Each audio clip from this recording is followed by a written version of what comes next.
I can't begin to tell you how grateful I am to be up here, just to be considered for the scholarship or for the award, sorry, is extremely humbling. I mean, you have a ton of really brilliant and hardworking caddies, and it's just an honor. I'd like to start off with a couple of thanks. To Mr. Warner, to Mr. Kane, to all the trustees, the donors, everybody that has a role in helping myself, my fellow caddies, further our education. I can't tell you how grateful we are. It's a great thing that you're doing, and we don't usually get a chance to voice our appreciation because we only meet usually at this event, and it really is something that we don't take for granted. We realize that there's a lot of hard work and a lot of effort put into having these scholarships come to fruition, and that deserves recognition. Thank you.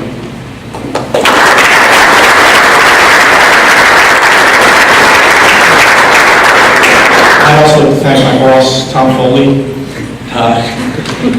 He didn't let me go when I fell backwards into the bunker on my first loop on the first hole. So thank you.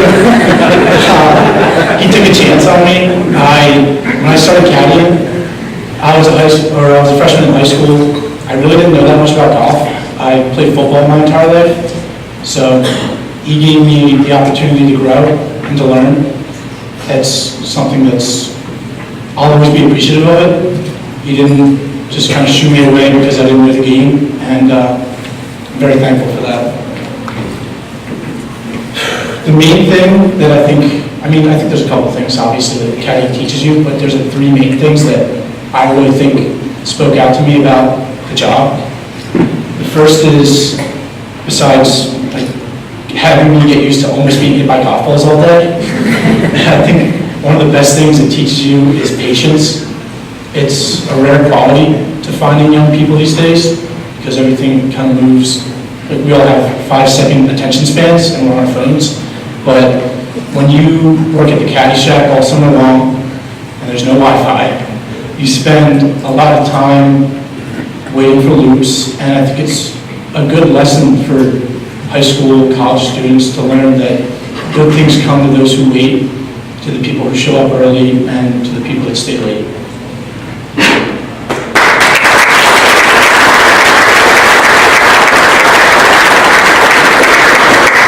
I also really loved the camaraderie and teamwork that caddying teaches you. Like I said, I played football growing up, and once I was done, I finished playing high school. I didn't really realize it until I was done, but what you miss the most isn't necessarily the games or the practices. I miss the most just being with my friends all day and waiting for a couple hours before a game or a practice, and just spending time with your friends and really learning to work as a team, even if you're not in the game. Just spending time with other people it's a really great thing.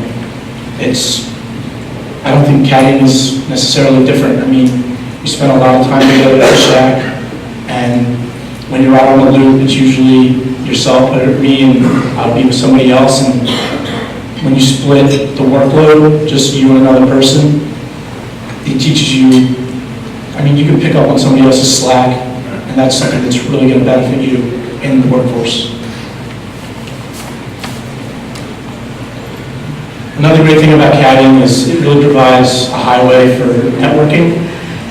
Myself, I want to go into medicine, and I hope to be accepted to medical school about this time next year. And I've had multiple opportunities to enhance my resume through caddying.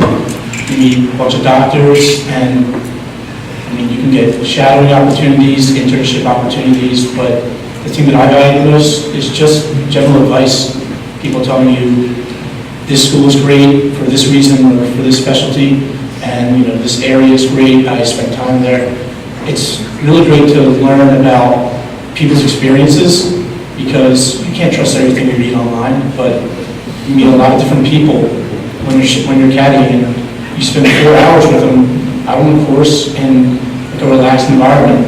Because if you want to get advice from a doctor, a PA, a nurse, literally anybody in the field, you don't want to ask them when they're at work because you're taking them away from the patient, and you want them to focus on that.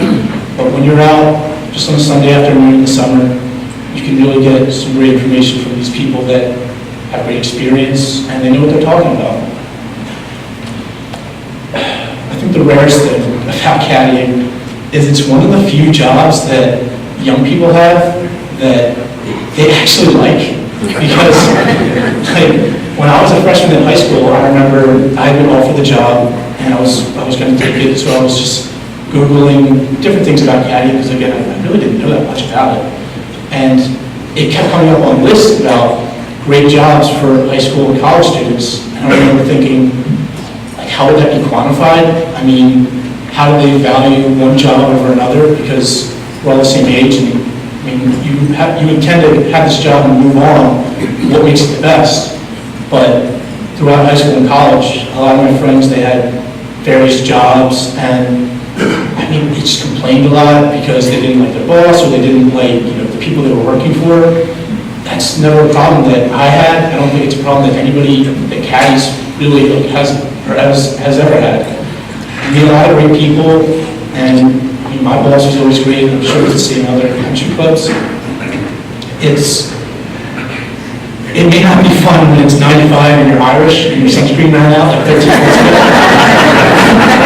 But I can't think of another job where you get to work outside all day and you get a great workout and you also get to meet a ton of people and you make great connections. And it's something that I'll always remember and something I'll always value. Thank you.